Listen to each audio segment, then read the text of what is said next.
जय माँ आदिशक्ति, जय माँ जगत जननी, जय माँ जगदम्बा। हमारे यूट्यूब चैनल पे कुछ ऐसे प्रियजन हैं, उन्हें हम विशिष्ट धन्यवाद करते हैं कि वो समाज के हित के लिए ही प्रश्न ऐसा पूछते हैं।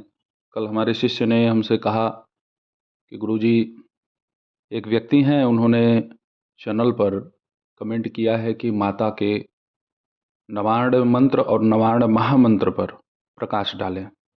ये सुनने के बाद मुझे बहुत ही अत्यधिक प्रसन्नता हुई कि हमारे इस धरातल पे, हमारे इस समाज में एक से बढ़ के एक अच्छे विचारक माता ने निर्मित कर रखे हैं। किसी को यहाँ अपनी समस्या दूर करानी है, किसी को अपने बड़े से बड़े संकटों का नाश करवाना है, लेकिन कोई विरला ही है जो भाई विशिष्ट गुप्त तंत्र मंत्र को जन प्रकाशित करने के लिए, उस पर प्रकाश डालने के लिए कह रहे हैं। तो भाई, जिन भी व्यक्ति ने यह आग्रह किया है, उन्हें विशेष धन्यवाद है। और हमारी तरफ से यह आशीर्वाद भी है आपको कि माता आपकी सदैव रक्षा करें, आप स्वस्थ रहें, सुखी रहें, माता की कृपा आप पे बनी रहे। नवार्ण मंत्र, महानवार्ण मंत्र, ये दोनों अलग अलग है। भाई, समर्पित तो है माता को ही, कहीं कहीं कुछ भेद भी मिल जाते हैं इसमें। नवार्ण मंत्र 9 अक्षर का है और महानवार्ण मंत्र यह माला मंत्र है। विशिष्ट तंत्र साधना जब कोई उपासक करता है तो उसे उसके गुरु, भाई गुरु के ऊपर ही तो सब कुछ निर्भर करता है। यदि उसके गुरु उसे बहुत ही ज़्यादा शक्ति संपन्न बनाना चाहते हैं तो वो नवार्ण महामंत्र का जप कराने के लिए उसे आदेश पारित करते हैं। हालांकि ये बड़ा ही दुर्लभ योग है, क्योंकि बहुत सारे गुरुजन महानवार्ण मंत्र से साधक को परिचित ही नहीं कराते, क्योंकि इसकी जो शक्ति है वो साधारण सामान्य जन संभाल ही नहीं सकते। भाई, नवार्ण मंत्र में जो आपकी कुंडलिनी शक्ति जागृत होगी, जितना समय लगेगा, जो शक्ति आपके शरीर में प्रस्फुटित होगी, वो महानवार्ण मंत्र से सप्ताह भर में ही प्रभाव दिखा देता है। कभी कभी महीने लग सकते हैं। ये केवल गुरु के ऊपर निर्भर करता है। गुरु यदि शक्ति संपन्न है तो वो आपको अपने ही सामर्थ्य के बल पर माता जगदम्बा के इस महानवार्ण की साधना सिद्ध करवा सकते हैं। भाई, नवार्ण मंत्र का जप करने वाला अपने नवग्रहों को नियंत्रित कर लेता है। भगवान सदाशिव उसके ऊपर कृपालु रहते हैं। परम निष्ठी गुरु उसके ऊपर अपनी अलौकिक कृपा बरसाते हैं। नवनाथों की सहज ही कृपा उसके ऊपर बन जाती है। भगवान दत्तात्रेय प्रसन्न हो जाते हैं। जो भी प्रमुख माता जगदम्बा की सहचरी शक्तियां हैं, चाहे वह देव हों चाहे वह देवी हों, सबको उस भक्त की रक्षा के लिए तत्पर होना ही पड़ता है। और महानवार्ण का जप करने पे ये आप अनुभव करेंगे कि आपके अंदर बहुत ही तीव्र शक्ति का संचार होगा। काम वासनाएं मन में इतनी अत्यधिक बढ़ जाएंगी आपकी कि यदि आप नियंत्रित नहीं हुए, विफल हुए, शक्ति आपके शरीर में स्थिर हो ही नहीं पाएगी। इसीलिए अनुष्ठान के दौरान ब्रह्मचर्यता का पालन करना अति अनिवार्य माना जाता है। और देवी देवता बड़ी ही चमत्कारिक रूप से परीक्षा लेते हैं। भाई, आप अपना मन पवित्र रखेंगे, आपके मन में होगा कि हम भाई वासना को अपने मन में प्रवेश करने ही नहीं देंगे, हम काम पर विजय प्राप्त कर लेंगे। लेकिन आप जिस जगह जाकर के अपने आप को काम से स्वतंत्र समझेंगे, वहाँ पर भी काम अपना प्रभाव डाल देगा। अब आप सफल होंगे कि विफल होंगे, ये तो आपके व्यवहार पे निर्भर करेगा ना। यदि आप सफल हो जाते हैं तो यही नवार्ण मंत्र और यही महानवार्ण मंत्र ब्रह्मांड की सबसे शक्तिशाली ऊर्जा समेटे हुए है। बहुत लोग इसे सुलझा ही नहीं पाते। देखिए, लक्ष्य यदि हमारा निर्धारित है और हमने ये ठान लिया है कि हम माता आपकी सेवा में लगे रहेंगे, तो भैया कुछ भी हो जाए, बिना आप जब किए बैठ ही नहीं सकते। आपका कहीं मन ही नहीं लगेगा। जिस भी उपासक साधक के अंदर यह छटपटाहट उत्पन्न हो जाती है कि मैं पूजा कर लूँ, मैं जप कर लूँ। ये समझ लो कि भाई आपके ऊपर जगदम्बा एकदम प्रसन्न है। यह छटपटाहट साधारण व्यक्तियों को कल्पना करने में भी नहीं उत्पन्न होगा। बहुत सारे लोग हैं लगे हुए हैं, खूब तरीके से पूजा पाठ करते हैं, लेकिन जगदम्बा उनसे प्यार करती ही नहीं है। इसलिए नहीं करती है क्योंकि वो नित्य पाप कर्म करेंगे और नित्य प्रण लेंगे, मैं आज के बाद सुधर जाऊंगा माता। ये सब नहीं चलता है भाई। सिद्धि साधना करके समाज का तुम हित करोगे, कल्याण करोगे, और खुद ही वासना से भरे पड़े हो। संसार में एक से बढ़ कर के एक पापी भी हैं, और इसी संसार में एक से बढ़ कर के एक पुण्य आत्मा भी है। और ये बैलेंस नहीं होगा तो सृष्टि चलेगी ही नहीं। माता दुर्गा के नवार्ण मंत्र की साधना जैसे आप करेंगे, ठीक वैसे ही आपको माता दुर्गा के महानवार्ण मंत्र की साधना करनी है।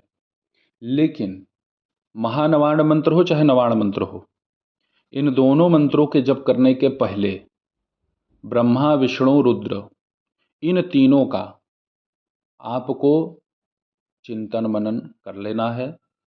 भगवान श्री गणेश का स्मरण कर लेना है, माता पार्वती का स्मरण कर लेना है, अपने गुरु, आपके कुलदेवी कुलदेवता यदि आपको नाम पता है तो उनका भी स्मरण जरूर कर लें। नहीं पता है तो केवल ओम कुलदेवी कुलदेवता भ्यो नमः ऐसे ही बोल लीजिए, वो नमन हो जाएगा। जो होंगे वो स्वीकार कर लेंगे। आपके जो गुरु हैं, गुरु को प्रणाम कीजिए। गुरु नहीं है तो भगवान दत्तात्रेय को गुरु रूप में आप प्रणाम कीजिए, और गुरु हैं तो भी आप भगवान दत्तात्रेय का स्मरण कर सकते हैं। भगवान दत्तात्रेय की उपस्थिति आपको कहीं न कहीं प्रत्येक साधना मार्ग में मिलना ही है। नवार्ण मंत्र तो आप लोग जान ही रहे हैं, ओम ऐं ह्रीं क्लीं चामुंडाय विच्चे। बहुत लोग नवार्ण मंत्र को सीधे जप करते हैं। मैंने नवार्ण मंत्र इसलिए अभी अभी स्पष्ट बोला क्योंकि 9 अक्षर का ही मुझे बोलना है। लेकिन नवार्ण मंत्र के जप के पहले ओम लगाना चाहिए। बहुत लोग ओम नहीं लगाते, और मैंने देखा है कि बहुत सारे ऐसे उपासक भी नवार्ण मंत्र जप करता रह चुके थे, जो आज के परिवेश में अपने आप में ही उलझे पड़े हुए हैं। मानसिक रोग की दवा चल रही है उनकी। ओम इसलिए लगाया जाता है किसी भी मंत्र के पहले क्योंकि यह प्रणव है, और प्रणव फिल्टर का कार्य करता है। ओम प्रत्येक मंत्र के पहले लगा देने से उस मंत्र की जो न संभाली जाने वाली ऊर्जाएं हैं, उसको ओम लगाते ही ओम उसे स्थिर कर देता है। ओम सेतु का कार्य करता है, हमें हमारे इष्ट तक पहुंचाने में, हमारे जब तब को इष्ट तक पहुंचाने में ओम पुल का कार्य करता है। ओम को यहाँ पे लोग समझ लेते हैं कि अरे ओम नहीं लगाएंगे, पंचाक्षर मंत्र नमः शिवाय है उसके पहले ओम लगा देंगे तो वो 6 अक्षर का हो जाएगा। ओम प्रकृति है, ओम प्राणवायु है, ओम संपूर्ण चराचर जगत है, ओम त्रिभुवन है, ओम त्रिदेव है। आप इसको केवल शब्द न समझें। तो किसी भी मंत्र के जप के पहले ओम अति अनिवार्य है लगाना। भाई देखिए, हमें हमारे गुरु जी से और जो भी हमारे आसपास सिद्ध उपासक रह चुके हैं, उन लोगों से जब भी हमने इस विषय पर चर्चा की है तो उन्होंने यही कहा है जो मैंने आप लोगों के सामने प्रस्तुत किया है। ओम अति अनिवार्य है प्रत्येक मंत्र के पूर्व में लगाना। अब आप सभी लोगों के सम्मुख मैं महानवाण मंत्र को प्रस्तुत कर देता हूँ, आप इसे सुन लीजिए।